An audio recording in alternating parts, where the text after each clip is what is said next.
Alien Romulus comes out today, so you already know I had to make a Xenomorph video. Alien as an IP to me is really 1/3 of what I like to call the big three of what I like to call grounded sci-fi. Obviously science fiction as a whole is pretty vast, but generally I put the genre into two subsets. First of all, you have fantastical sci-fi, where you got your Star Wars, Dune, Star Trek, etc. Typically these series featured numerous of worlds with radically different societies and social norms. Usually these franchises will take place in either the distant past or the distant future, but either way they're totally unrecognizable to the world where you and I live today. And then you'll have my favorite type of science fiction, as I call grounded science fiction. These movies take place in either modern day or a relatively close future, and these worlds aren't too far different from our very own. Here's where you'll place your Robocops, Judge Dredd, Blade Runner. Personally, this is my favorite type of science fiction, and as I previously alluded to, it has a big three consisting of Alien, Predator, and Terminator. These series are perhaps the heavy hitters of this type of science fiction, with these franchises being composed of some of the greatest and most iconic films of all time. Now, we can talk about how great these movies are another day, but as we usually do here on the channel, let's ask ourselves who would win in a fight between these three titans of science fiction. For this video, we'll be using the armies and species, analyzing their capabilities, technology, and behaviors to determine who would win in a prolonged conflict between these three factions. For today's scenario, let's say that Skynet wins, defeating the human race, and with a world of extinct humans and cold machines, the Predators come to the planet to breed Xenomorphs to possibly convert this environment into a Xenomorph hunting planet. Skynet, upon realizing this, kills the first party of Predators, but not before they could send a message back to Yautja Prime. Meanwhile, the Xenomorphs start to breed rapidly, and before you know it, the amount of Xenomorphs on the planet start to push back some of the average T-800s. With these three factions at odds with one another, effectively we have a war. A war so great that it will determine the future of this dead planet. Whoever wins won't matter, as we've already lost. Will Skynet be able to push back these forces in order to continue its rule over the planet, or will the Predators decimate these forces? Or will the Xenomorphs need to remind both parties why they are the perfect organisms? As previously mentioned, Alien Romulus is out today, and I think a Xenomorph war type video featuring the race will give me the best opportunity to cover the species as well as its versatility as a whole. As we know, as a colony, these guys work the best, and this mindset kind of applies for the other two heavy hitters in the big three, so I wanted to show love to all of them today. Why not? So naturally, we will have a lot to cover. Be sure to like the video, sub, all that jazz for consistent content on here, TikTok, and even Instagram, with all those socials being in the description below. But with that being said, let me not waste any more of you guys' valuable time, and let's dive right into this matchup.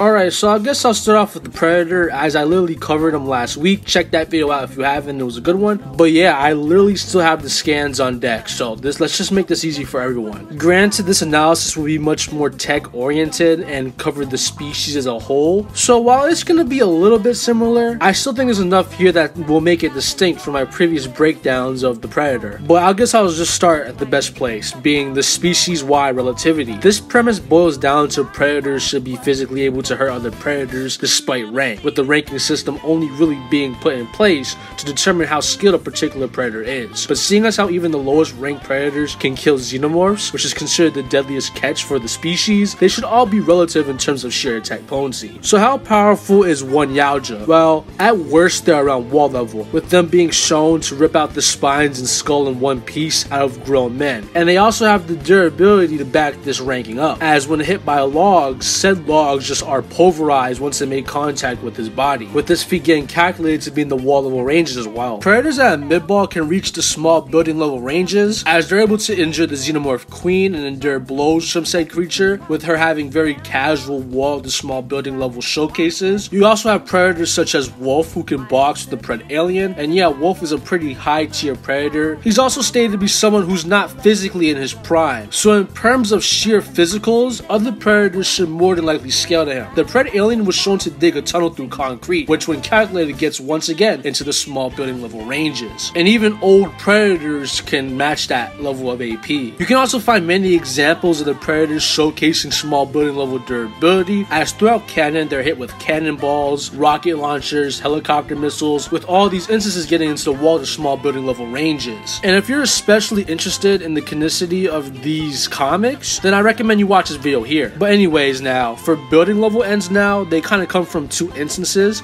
with the first being aliens and predators as a whole, with these two guys being stated to be the strongest creatures in the universe, upscaling them off blue whales, which kinetic energy gets into the building level ranges. But there are calculations and showings to back this notion up, as during the events of Predator 2, the City Hunter was able to no-sell a bolt of lightning for an extended period of time, with calcs asserting that he showcased small building level durability here. And yeah, you could argue that this is more of a feat that's like for his armor, but that wouldn't really matter at all, as during the events of Alien vs Predator, the hunting party from that film are stated to have more advanced tech, and the Xenomorphs can penetrate their helmets and damage the armor as a whole, and Predators scale the Xenomorphs, so either way you look at it, Predators would get some building level metas off of this. Moving on to speed now, Predators would find themselves in the peak human to superhuman category in terms of speed, as they have been shown to outpace bears as well as skilled humans all the time. Predators also are able to get into the subsonic ranges, as they're able to consistently dodge bullets, and they also scale the Xenomorphs, who have dodged bullets on camera for everyone who's really good in about the comics. But going back to the extended lore now, the Predator Cold Wars novel has many instances of these guys being faster than the human eye or dodging bullets. I'll put all the instances on screen here, but yeah, it's pretty consistent. But for higher ends now, the Predators could potentially find themselves in the relativistic plus end of speed, as they scale to Xenomorphs, who have shown the ability to evade and dodge the plasma caster after the weapon was already fired, with multiple scans confirming this beam to be a laser-based attack or like plasma, which will grant it relativistic plus travel speed. Granting the Predator this end of speed is a really extreme high end in my opinion, and I'm not sure if it's the most consistent, but it's out there, so why not mention it? Alright, now that we've broken down the stats of the average Predator, let's talk about these guys' skill and arsenal. And boy, we got a lot to talk about, so, you know, get ready. Alright, so starting off with some natural things now. Going off the Predator Hunting Grounds video game, which is stated to be canon to the series, these guys are capable of emitting a pulse that can help them hone in on their enemy's location. Predators are very versatile hunters, and they have a huge and wide variety of weapons, with the Predators consistently being referred to as masters in the respective form of weaponry. Don't sleep on their hand-to-hand combat skill either, as they're pretty much Spartans but aliens. But what do I mean when I say this? Well, their entire culture is based around the concept of the hunt, as they call it. So it kind of just goes without mentioning that they're very good at fighting, with Predators learning how to fight from a very early age. We don't know like the exact specifics of these guys during childhood, but the little we have seen is consistent with this premise, with them being shown to spar with each other, fight with each other, learn from each other, you know, stuff like that. And it pays off, as we have more experienced Predators possessing battle prowess and martial arts so dangerous and complex that martial arts masters, when witnessing this stuff, are like, yo, what are they doing? For some weapons now, they have their plasma casters,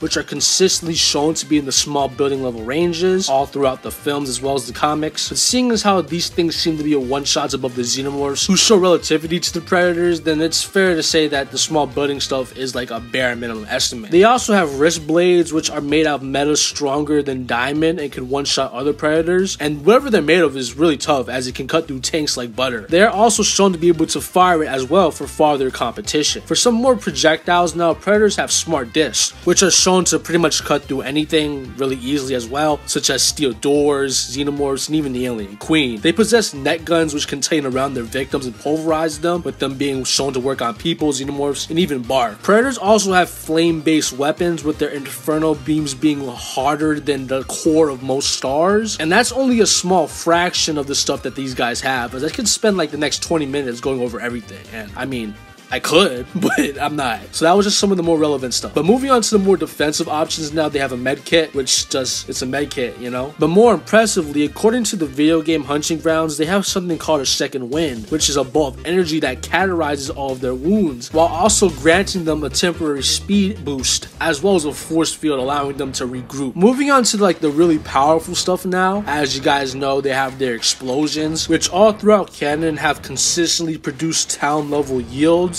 with the Jungle Hunter's blast specifically being confirmed to have blown up enough space to cover 300 city blocks. But I really want to point out the Predator scout ships, as these things, as it turns out, are super powerful, with them being able to produce explosions visible from space, with this blast in particular ranging from small country to country level. So with the technology, skill, and just strength, it's no wonder why these guys are called the ultimate hunter. But as you guys know, a hunter is only as impressive as his game, so let's start to talk about the perfect organism.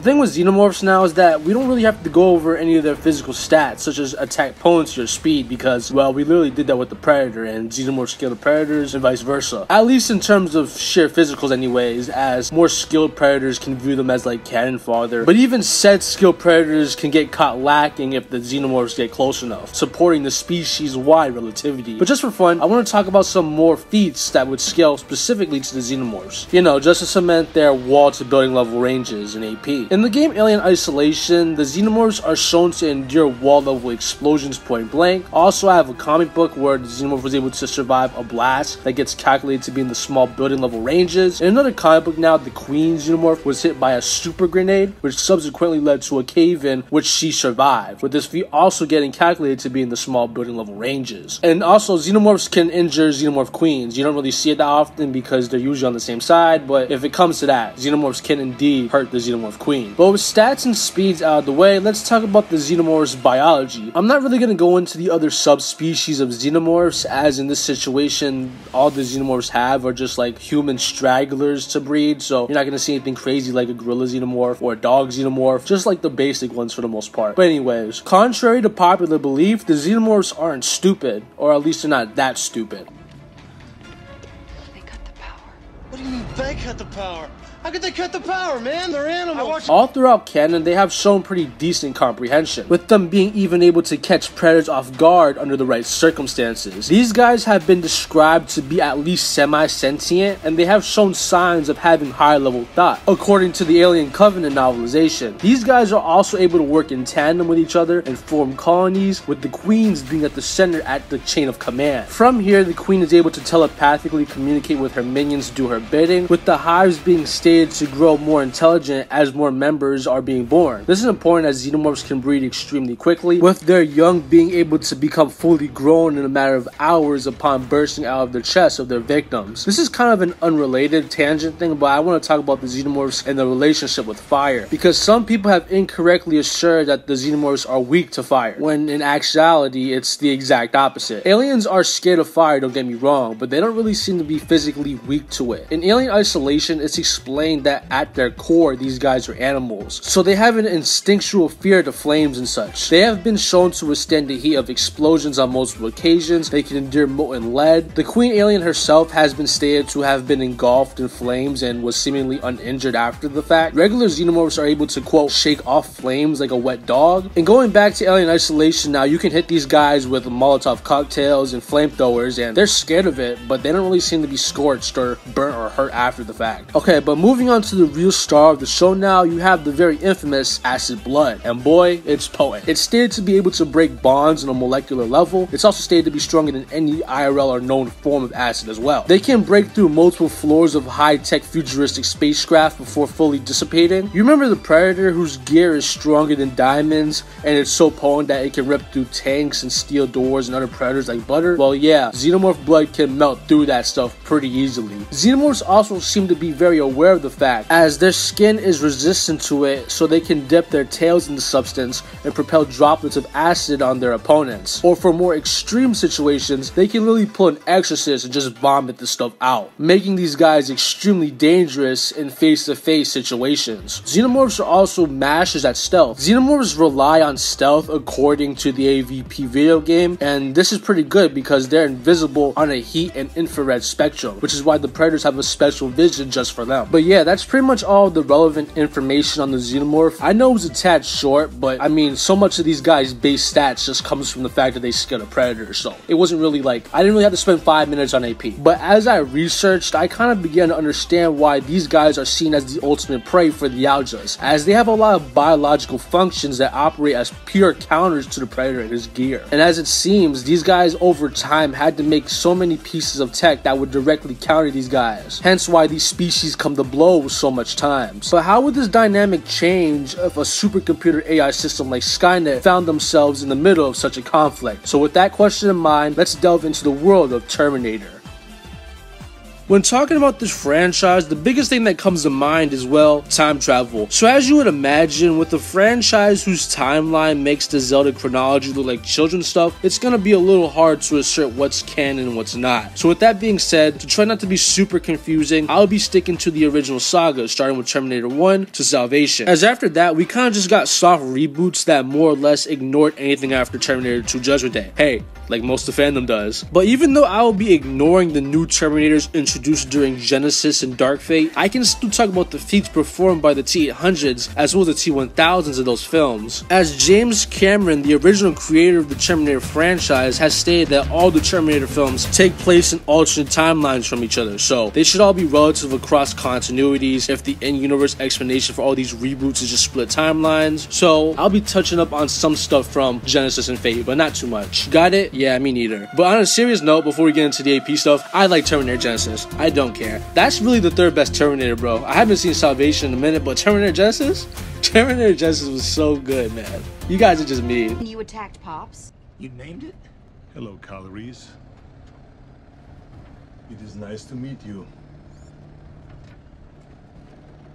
I really hope someone agrees with me. Anyways, now let's just get to AP. By the end of the future war seen in the original films, Skynet's main Terminator units were the T-800s. So we only have to really scale the GOAT Arnold to really get a nice gauge to where most of these guys scale. T-800s are consistently shown to be much stronger than human beings, with them being able to casually ragdoll them and toss well-built men. Terminators also, for the most part, are pretty much bulletproof, with Kyle Reese stating that he wasn't sure if he would be even able to kill one of them with the weapons of the 1980s. So things like shotguns, handguns, and Uzis, all that sort of stuff, it's not really gonna help you here. He can casually send steel doors flying, which is a wall level feat. This is consistent as the T-800 can endure multiple shots from grenade launchers with only the skin tearing off over time. They can casually rip apart T-600 models, which have shown the ability to easily punch through concrete. For higher ends now, during the events of the original film, the T-800 is able to endure being caught in the middle of this massive explosion, which when calculated gets into the small building level ranges. The T-800 models should scale to T-850s, as while they downscale, it isn't by like an unfathomable degree, especially considering how the T-800 was able to box with the T-1000, which is obviously much stronger than like a T-850. This is important as the T-850 was able to snap the arm of the T-X, which was able to endure her plasma cannon and RPG exploding at her face point blank. Keep in mind her plasma cannon alone is stated to be able to destroy a small building, stacked out on top of the fact that she endured a rocket launcher blowing up in her face on top of her plasma cannon, and that would grant her small building level to even building level durability off this one showing here. And T-850s can casually snap their arms. The same model was also shown to endure a small building level explosion point blank and just casually walk it off, with it being shown in the comics that you would require anti-tank weapons to destroy this guy, bringing the building level metas full circle. From there, Skynet has some other models that we have to mention. First of all, you have your T-600s, which are just jobber that get ripped apart like paper by even the T-800s. Then you have the T-X, which are described to be Terminator hunters that are made to hunt rogue Terminators that the Resistance has reprogrammed. These models are pretty noticeably stronger than the regular T-800s, but they're not like so much stronger that the other can't hurt the prior. This model is notable as it has a metal exoskeleton with liquid metal on top of it, though it's not nearly as versatile as the T-1000, which is by far Skynet's most dangerous weapon. And yeah, I know there's a DVD box statement that says the T-X is more advanced and sophisticated than the T-1000, but James Cameron himself has stated that there was only one T-1000 ever made, and that's because Skynet feared this model in particular, as its AI was too intelligent and they considered him too unpredictable and very hard to control. And for good reason. T-1000s are made out of straight liquid metal, meaning that you can't really kill them with blunt force. And yeah, you can damage them and you can stun them, but he'll be back in no time. The only real way that one can damage this guy would be to interfere with its liquid properties, such as showcasing his death. It also means he can be frozen as well. And also, during the events of Terminator Genesis, corrosive properties such as acid can spell demise for this guy as well. I want to point out that the same film makes it apparent that acid can melt down the T-800 T-800 shell as well, so there's that too. As for speed now, the Terminator models like the T-1000s are consistently shown to press all manners of vehicles, which would grant them some nice superhuman speed scaling, but really the only speed V in the verse that's super impressive comes to us from Terminator 3, where the T-850 was able to catch a bullet in its teeth, with this particular feat of speed getting calculated to be in the supersonic plus ranges. As for the other tech Skynet utilizes, they have a whole bunch of random big mechs that don't really seem to be super impressive. Like, they're probably at least on par with the T-800s, but it's nothing really notable. You know, they don't do anything except for get blown up. But moving on to the high-end stuff now, Terminators are powered by fuel cells that when detonated can create massive explosions, with the shockwave of said explosions being able to be felt thousands of feet away, with the novel making it apparent that these explosions are nuclear in nature. But for more traditional stuff, Skynet has nuclear bombs, as they cause Judgment Day, and even post-Judgment Day, it's shown that they still can use nuclear bombs, but they don't really spam these weapons as they want to still use the planet, so it's more or less very safe to assume that nukes are a last-ditch resort for these guys. Alright, so between these three factions of science fiction, who do I think would win in a prolonged conflict? And well, I got the Predators, not gonna lie, for really two big reasons. In terms of attack potency and the power of their arsenal, and the Yautjas kind of have the Terminators beat in terms of that category, as their scout ships alone can produce country level explosions. So what's really stopping them from just bomb rushing Skynet? Also, that would kill any subsequent Xenomorphs that were on the ground as well. I want to point out that all three of these parties are at least pretty relative in terms of AP, like all of them getting in the small buildings to like building level ranges, but the Predator just has better tech and stuff that could deal with the Terminators very easily. Even the great T-1000 wouldn't really be that much of an issue for the Predators. Even the Xenomorphs have pretty convenient ways to dispose of most Terminators as well, as their acid blood would be more than potent enough to do the job, because as previously shown, all the Terminators are susceptible to acid, with even rinky-dink acid that can't even melt through the floor being able to do the job. Like the Xenomorph's acid blood, you know, freaking breaks bonds on a molecular level, and he can vomit projectile style spit that out, and that's gonna like instantly kill the T-1000. Plus there's only one of them. All the other T-1000s would just follow suit. Not to say that the Xenomorphs would beat the Terminators in a prolonged conflict, I'm just establishing that there are ways that the Xenomorphs could defeat Terminators, which really just adds on to my initial premise of me having the Predators winning this conflict, as they have acid in the form of grenades, right, that is more potent than Xenomorph blood. How do I know this? Well, Xenomorph blood isn't able to hurt other Xenomorphs, but the Predators have acid type liquids that can melt through Xenomorphs, and they have that as like grenades, so throw a couple of those at any Terminator and it's gonna do some nasty work. Also, I was looking into lore, and Terminators are actually susceptible to plasma based weapons and plasma caster, you know. it's kind of weird, right? Because I was looking into the lore and it seems Predators just have a lot of stuff that counter the Terminators, and that's not even acknowledging the huge AP gap in their base technical capabilities. As yes, Skynet has nukes, but they don't like using them, as they still want to use the planet. So I don't see Skynet recreating Judgment Day just to get rid of some Xenomorphs in the Predator. I mean, I guess they could, but Predators got scout ships that should be more than potent enough to take down most of those nukes. Predators also have military Hydra armor, which is really convenient for like battle situations like this, and it's gonna do some nasty work to the Terminators, as they utilize the Hydra Shock Barrage system, which can engage more than a handful of enemies at once, with these missiles being stated to be extremely effective for targets with extreme sensory systems and those that utilize electronics, so i.e. Terminators. And you can put that on one Predator, and that's just kind of how the rabbit hole goes, as Predators just have crazy technology. If you remember, the T-800 as well as the T-1000 were melted by molten lava, and Predators have heat-based weapons that can reach temperatures that are harder than the cores of stars. Honestly, I think the Xenomorphs are going to be pressing the Predators more after a while, because Xenomorphs, they kind of got some crazy stuff going on as well. But ultimately, in my opinion, I believe that the Yautja race would be able to pretty easily beat Skynet as well as an army of Xenomorphs, as their technology is potent enough, versatile enough, and they themselves are skilled and strong enough to get the job done. It wouldn't be an easy fight, but I think that ultimately, the universe's greatest hunters would come out on top.